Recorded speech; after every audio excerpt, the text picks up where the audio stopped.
All right. So the banks, there's two banks, one in Switzerland, one in Germany, and they're starting to get into crypto. What's going on? So this first one, it's called Border and CSCMA, one of Switzerland's oldest banking institution, now provides crypto trading services. That's the whole story. Really, that's it. Um, we'll go in a little bit depth, but just know that banks aren't known for much innovation, as you can probably tell. You just go to any bank, even mine. But when they get into something like this is big, and they've actually moved quite fast.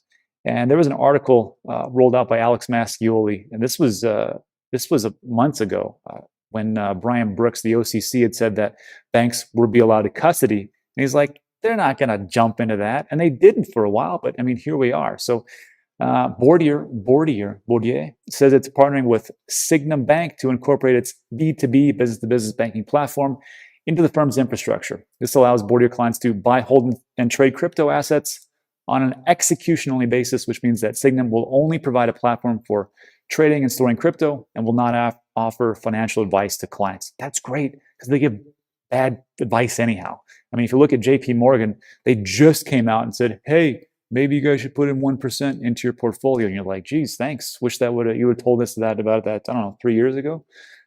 Anyhow, so Bordier, this was interesting. Bordier currently supports Bitcoin, Ethereum, and Bitcoin Cash, and Tezos, which when I was reading this, I thought it was just going to be Bitcoin, Bitcoin Cash, Ethereum, and Litecoin, just the same as PayPal. But the last one for Litecoin was switched with Tezos. And I'm wondering, is it because of the smart contract functionality, or why did they pick that one? That would be an interesting topic to talk about. Maybe I'll get somebody from the bank to come on the show.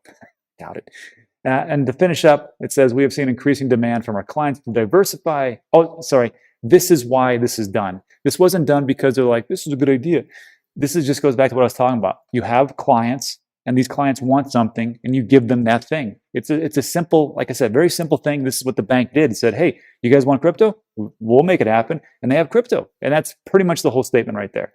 So on top of this one, you also have Germany's Solaris Bank launches licensed crypto brokerage. Now, this to me is a better business model. It's just a better business model for retail and even institutions as well. So German fintech firm Solaris Bank is building on its regulated crypto custody service with a brokerage and trading API. See, they've already moved into the custody service, which is great for them. And they knew if we can get into custody and we can figure out, the regulations for that, we can roll out some other type of product, buy, trading, and selling, or just like a broker model, like what Voyager has, or like what Swissborg has. And let me tell you, Voyager's doing pretty good, and Swissborg's doing really good. I am going to have Alex, CEO of Swissborg, on next week, and I'm going to talk to him about this whole broker model and how it's working out pretty great in Europe.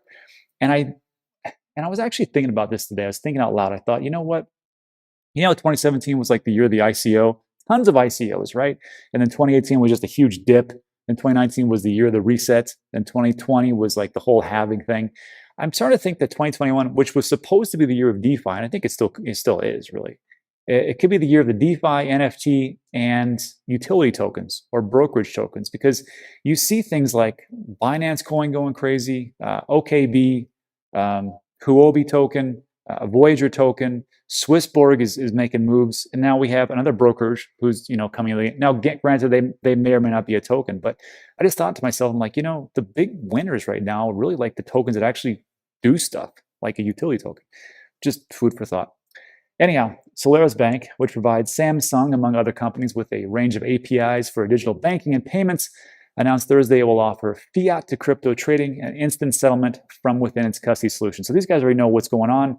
They already have Samsung and a ton of other companies as far as API integration. So let's just do crypto. And sure enough, they are. And then lastly, it states custody is the first step into crypto for large regulated firms, which has been happening recently with the likes of BNY Mellon and Standard Chartered making announcements. And this last comment is a couple of things. Made me think. Because, you have BNY Mellon, which is the oldest bank in America. They said, you know what, we're going to start with custody. We can custody crypto, no big deal. And for a lot of people, some people say, oh, you shouldn't help the banks custody because they're evil and blah, blah, blah. Well, look, not everybody's like us, right? Not everybody's like me, not everybody's like you.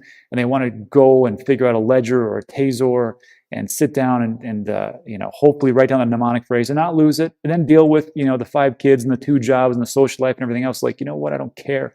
somebody do this for me and let me get in the game. Great. Have BNY Mellon do it or other banks do it. I'm okay with that. It's fine.